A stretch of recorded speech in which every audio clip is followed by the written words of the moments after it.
HMS Port Napier was a minelayer of the British Royal Navy during World War II, which was destroyed on 27 November 1940 in Loch Alsh, Scotland, by an explosion following an engine room fire.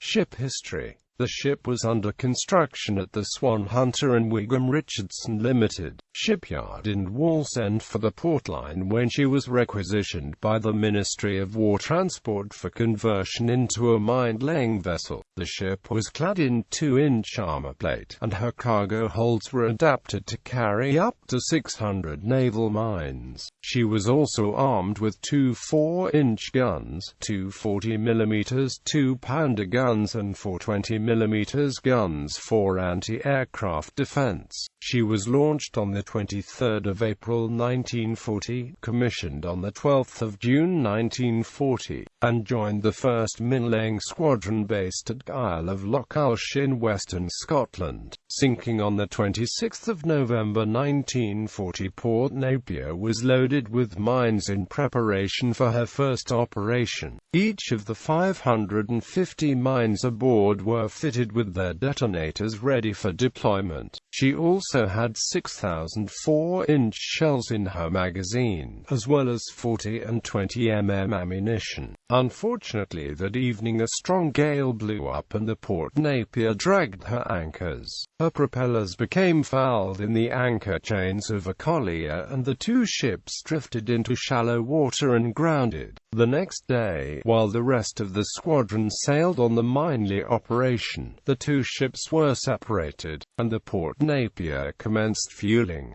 However, a fire broke out in the engine room. While most of the crew abandoned ship, a small party remained behind to remove the detonators from the mines before also leaving the burning ship. Because of the risk of an explosion, the ship was towed out into the loch and set adrift, while the residents of Kyle were ordered to evacuate the village, and all shipping left the port. As the fire seemed to be dying down, another party of volunteers boarded. They found that the decks were red-hot and buckling, but managed to jettison some mines from the stern chutes, before being forced to abandon the ship again. They had scarcely cleared the ship when two distinct explosions occurred, followed moments later by a huge explosion that caused the Port Napier to roll over and sink, resting on her starboard side in 70 feet of water. A survey by Royal Navy divers found that the bows and stern were reasonably intact, but a 100-foot section of the port side had been blown out. The wreck was abandoned as a total loss.